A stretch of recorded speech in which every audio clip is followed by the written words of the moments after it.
Nesse vídeo, trataremos da determinação da resistência à compreensão do cimento Portland. Esse grupo é constituído pelos alunos Alexandre Luiz, Amanda Medeiros, Gabriel Fava, Gabriel Rodrigues e Thales Bruno. Os principais objetivos desse vídeo e desse trabalho é a determinação da resistência à compreensão do cimento Portland. Os princípios são: o método compreende a determinação da resistência à compreensão de corpos de prova cilíndricos de 50 mm de diâmetro e 100 mm de altura. Os corpos de prova são elaborados com argamassa composta de uma parte de cimento, 3 de areia normalizada em massa e com relação água-cimento de 0,48. A argamassa é preparada por meio de um misturador mecânico e compactada manualmente em um molde, por um procedimento normalizado. Aqui nos materiais foram utilizadas 4 areias para simular a areia do rio Tietê, que é exigida pela norma 7215, certo? Também foi utilizado água e cimento. Esses 4 tipos de areia, eles têm que ser proporcionalmente à quantidade de cimento utilizado. Ou seja, como são 4 tipos, foram utilizados 250 gramas de cada areia para 1 kg de cimento. Aqui nessas fotos, na foto do lado direito temos os 4 tipos de areia que foram utilizados e na foto esquerda temos dentro da bacia maior os 4 tipos de areia já misturados, o pote de água no fundo e ao lado do pote esquerdo temos o cimento utilizado. De acordo com a norma, a temperatura do ar na sala do laboratório, onde são preparados os corpos de prova, bem como os aparelhos e materiais, exceto a da água, deve ser 24 graus Celsius. A umidade relativa do ar ambiente não deve ser inferior a 50%.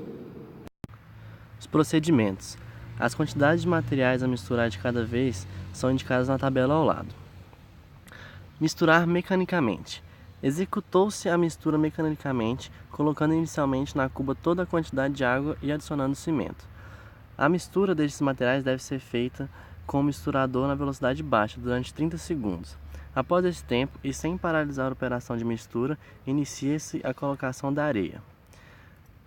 Com cuidado de toda a areia seja colocada gradualmente durante o tempo de 30 segundos. Imediatamente após o término da colocação de areia, mudou-se para a velocidade alta, misturando-se os materiais nessa velocidade durante 30 segundos. Após esse tempo, desligou-se o misturador durante 1 minuto e meio. Nos primeiros 15 segundos, retirou-se com o auxílio de uma espátula a argamassa que ficou retirada nas paredes da cuba e a pá que não foi suficientemente misturada, colocando-se no interior da cuba.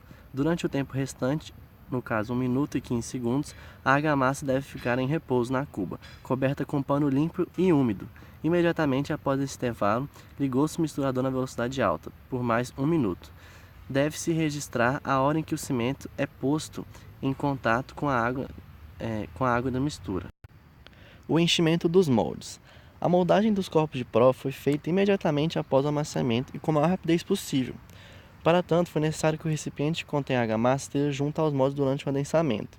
A colocação da argamassa foi feita com o auxílio da espátula, em 4 camadas de alturas aproximadamente iguais, sendo que cada uma delas recebeu 30 golpes uniformemente e homogeneamente distribuídos. Essa operação foi terminada com a rasadura do topo dos corpos de prova, por meio da régua que o operador faz deslizar sobre as bordas da forma em direção normal, a régua, dando-lhe também um ligeiro movimento que vai e vem na sua direção. Cura dos corpos de prova. Os corpos de prova devem ser submetidos a um período de cura inicial ao ar e posteriormente a um período final na água. A cura inicial ao ar deve ser da seguinte forma: logo após a moldagem, os corpos de prova ainda nos moldes devem ser colocados em câmara úmida, onde devem permanecer durante 20 horas a 24 horas, com fase superior protegida por uma placa de vidro plano. Os corpos de provas referentes aos diferentes amaciamentos devem ser aleatoriamente agrupados em séries distintas, de 4 corpos de provas, sendo cada série relativa a uma idade. Chama-se atenção para o caso dos corpos de prova a serem ensaiados em 24 horas, cuja ruptura devem atender as tolerâncias de tempo indicadas na tabela A3.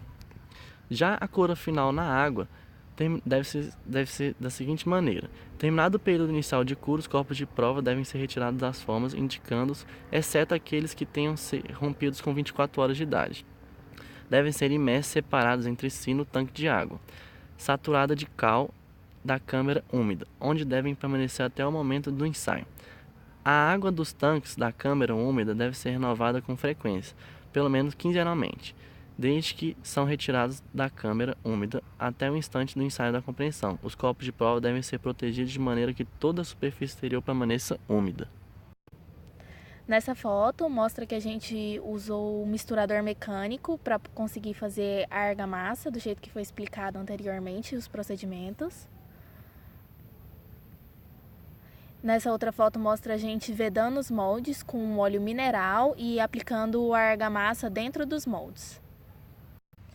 Nessa foto mostra os moldes que a gente fez, os 4 moldes que a gente colocou argamassa e um deles desmoldado, que a gente desmoldou depois de 10 minutos, só para ver como tinha ficado. Esse aparelho, ele é um retificador de corpo de prova, ele serve para lixar a corpo de prova de cimento.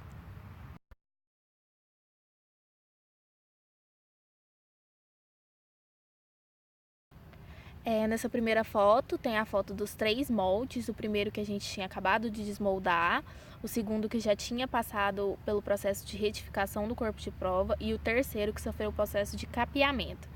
Na segunda foto tem o corpo de prova que tinha sido retificado, a gente já tinha colocado ele na prensa.